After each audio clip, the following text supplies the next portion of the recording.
Once it starts, there is nothing I can do to get it to completely stop. Like, I can be sitting in a car and I know that I've done it. Like, I feel like the flares start and I'm like, no, no, no, no, no, no, no. And then I'll move positions as quick as possible, and then I'm like, I'm totally screwed. There's nothing I can do to stop it.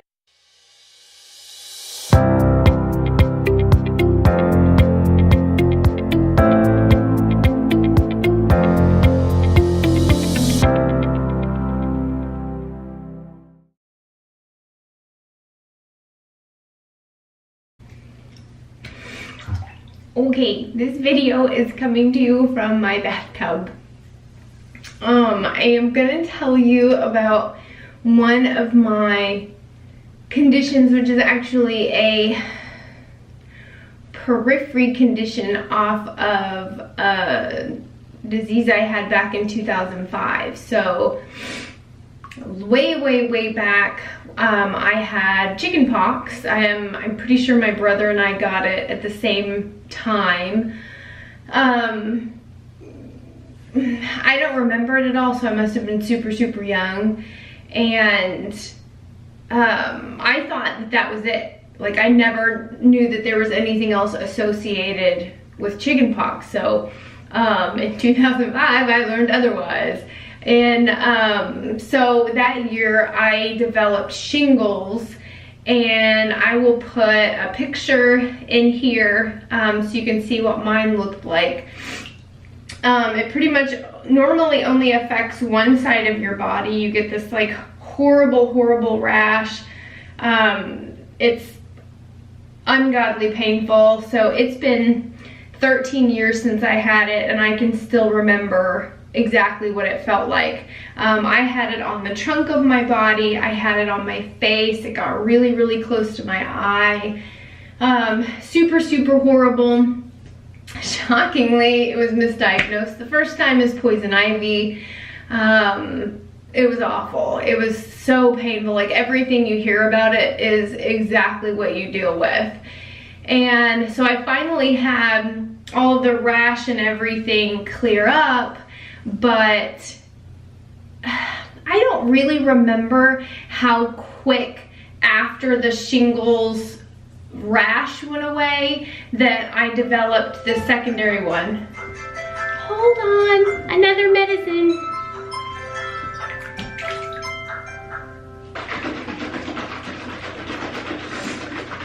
I have another round of thrush medicine. Hold on a second.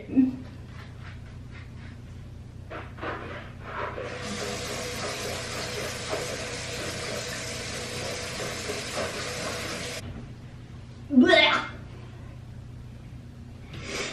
Okay, take two. You can see it again in my hot water. Okay, let's try that again. So I don't remember how long after the secondary nerve problem showed up. I know, and what's interesting is it was years and years later. So it was probably, well, it was after I started going to rheumatology that we figured out what it was. So 2-3 years ago. So it was probably 12 years that I had a problem and had no idea what it was. And of course, everybody that I went to had no idea what I had. So back then when it started, it was, I would say 100% of the time, it was above my waist. So what the condition is called, it's called Postherpetic Polyneuropathy. It's a complication from shingles. So what shingles is, it's the chickenpox virus that gets activated in your system, and it shows up in that awful, horrible rash. The virus goes dormant, so you don't have the rash anymore, but the virus actually, like, it sits on your nerve clusters, and whatever reason it can be activated. It is always activated on only one side of your body at a time. So if you have a problem, it'll show up just on the right, or if you have a problem, it'll show up just on the left. My rash and everything was on the right side of my body, but I get the postherpetic problem back and forth. I would say it's probably 75–80% on my right side. But years and years ago when it showed up, I remember horrible problems with my left arm. So I know that it's gone back and forth.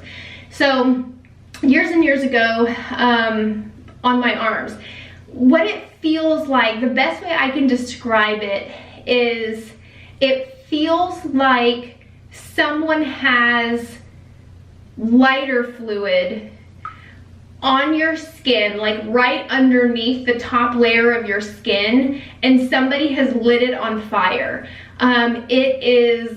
It burns, it is unimaginably painful. And then it also feels like maybe they like drug you down a gravel road on top of the burning sensation. It is horribly painful to the touch, and it normally starts at whatever the closest part is, like to your spine, since it sits on your nerves. So mine, and I know everybody's probably different, so I'm just telling you what I deal with.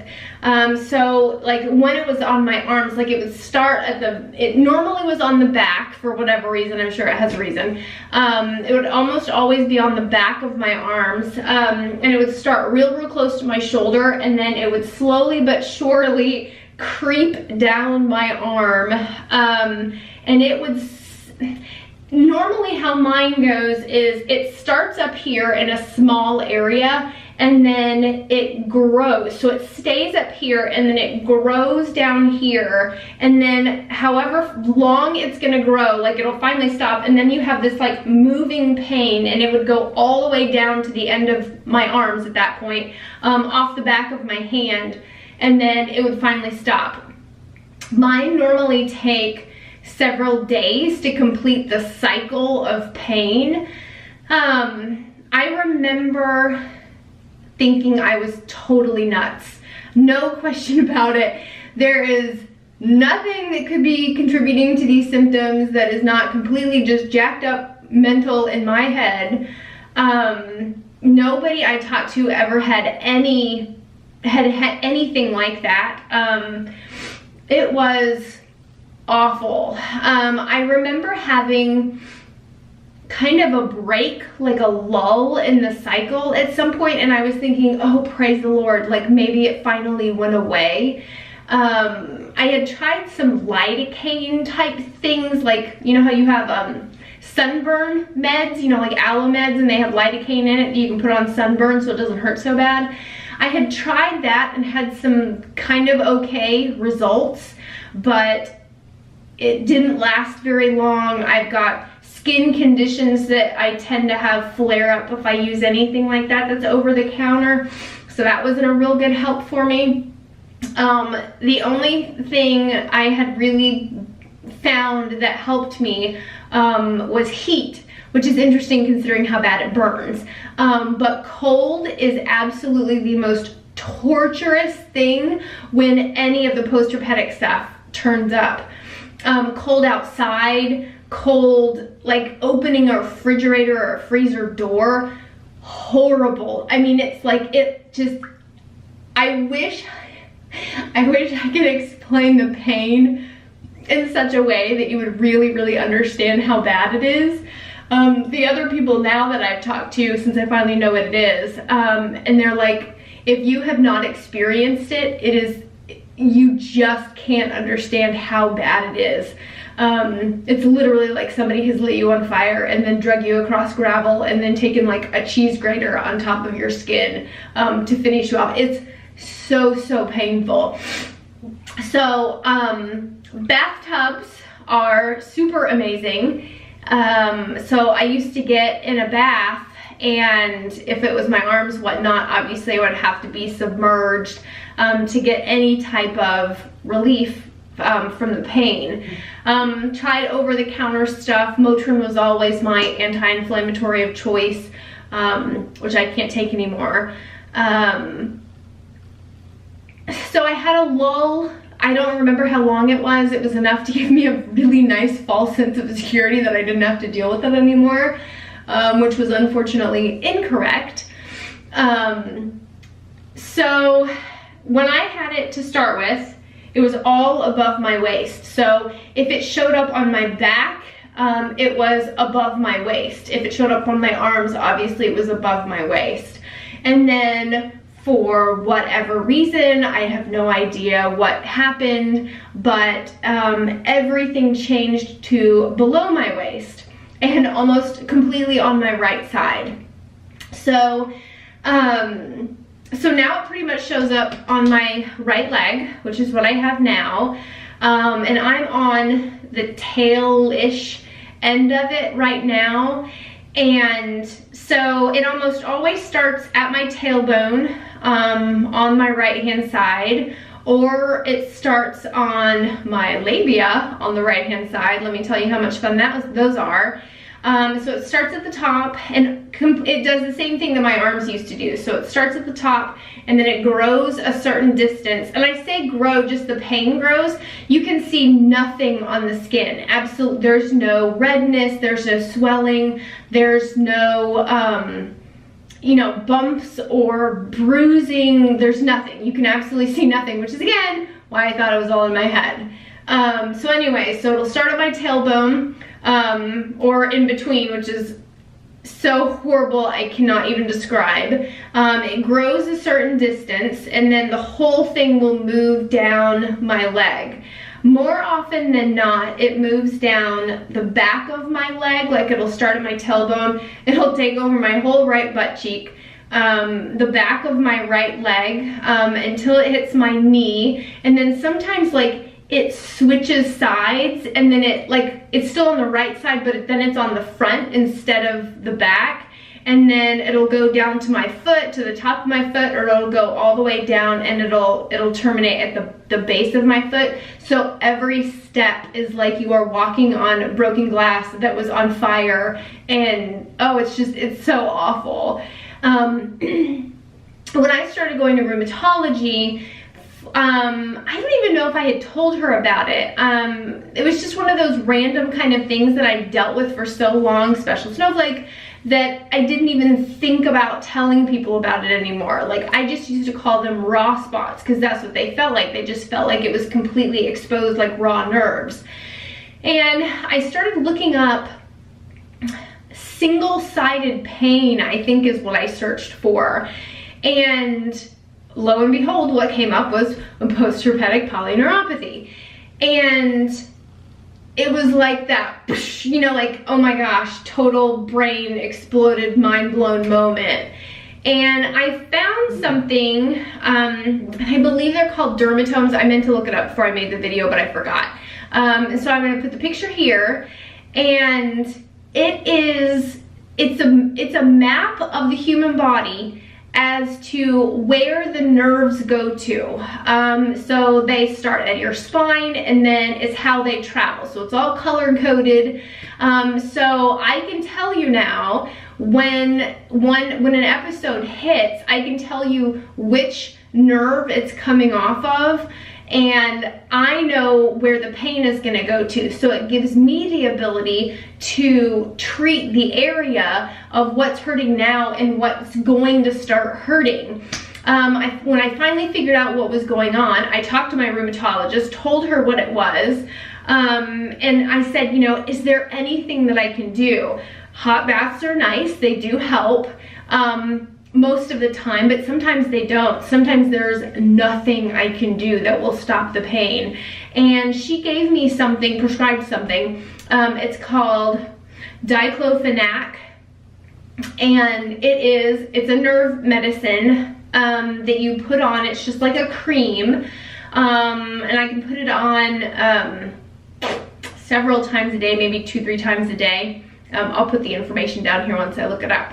And it totally deadens the nerves where you put the lotion stuff on. And when I put that on, when I had the next attack after I talked to her and I put it on, it was like butterflies and fairies and unicorn poop, and oh my gosh, it was amazing. It was the first time that I had real relief from it in what, 12 years at that point. Unbelievable. And so I can tell when something is happening. I have missed them before, which is awful when I miss it, because if I can catch it quick, almost like a migraine, I have a better chance of stopping it before it has to finish the whole cycle. So normally I can tell almost all of mine start at nighttime when I'm laying down. Doesn't matter how I lay, back, side, front, doesn't matter, they can still show up. So they will show up normally at nighttime, and I will wake up in the middle of the night, and I move myself into a certain position when they hit, because you can't lay on it and you don't want anything touching it. So I tend to lay on the other side that doesn't hurt. I'll have to take all the covers off. I'll have to put pillows between my legs, because positions of your leg make it hurt as well, for mine when they're on my legs.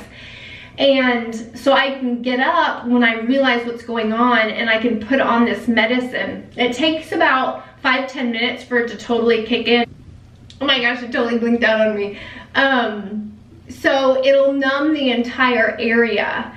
So it lasts several hours that I have relief from it. And a lot of the times now, if I catch it quick enough, it will stop. Like, it normally grows a little bit and then it just slowly goes away, which is beyond super amazing for how many days I was having to deal with flare-ups before, which was normally 3 or 4 days. Something else that I have to be really careful of, since most of my issues are below my waist now, I have to be really careful on car trips, or airplane rides, anything, you know, that's like really long stretches of time. And I have to be very careful with how I sit. I can sit just fine, and then all of a sudden I can literally move like an inch or 2 inches. And if I sit wrong, I can absolutely create a flare-up, which is awful when I'm doing it to myself. And it's like, and a lot of the times, once it starts, there is nothing I can do to get it to completely stop. Like, I can be sitting in a car and I know that I've done it. Like, I feel like the flares start and I'm like, no. And then I'll move positions as quick as possible, and then I'm like, I'm totally screwed. There's nothing I can do to stop it. So I still, when I have the flare up and I've got problem like on my leg or whatnot, I will take a bath or a hot shower first, and see to try to, you know, give myself as much relief as possible. And then once I get out, then I'll put on my diclofenac, and so that it can sit as long as possible, you know, before I have to shower again the next day. And that makes a huge difference. So this one, it started on my right side. It started a couple days ago. This one was a little bit strange because I'm actually having side effects off of a GI medication at the moment. And so the two problems are fighting, and so I really thought the whole thing was a side effect. I mean, I dealt with this for, what did I say, 13 years now, and I can still get it wrong. So I'm having side effects off of the GI med, trying to let it run its course so I can keep taking the med. And I realized today that that is not going to be possible, so I've already told my GI what's going on, and so we're stopping that medication as of tonight. And so it started at my tailbone, on the back, and then it ran all the way on my right butt cheek, and then all the way down the back of my leg, and then all the way down my calf. So right now it is from the back of my knee all the way down my right calf, and then it's my entire bottom of my foot. So it hurts to walk, it hurts to stand, it hurts to sit, it hurts to lay. There's not a whole heck of a lot of good about it at the moment. So I'm gonna heat it up, and then I'm gonna put my meds on it after I shower, and then hopefully it'll be a heck of a lot better. So anybody that deals with this stuff, I feel your pain in so many ways. Oh my God, and my heart goes out to you for anybody else that has to deal with this stuff. So I hope this helps anybody. So if you like it, give a like to the video and subscribe below, and I'll see you guys later.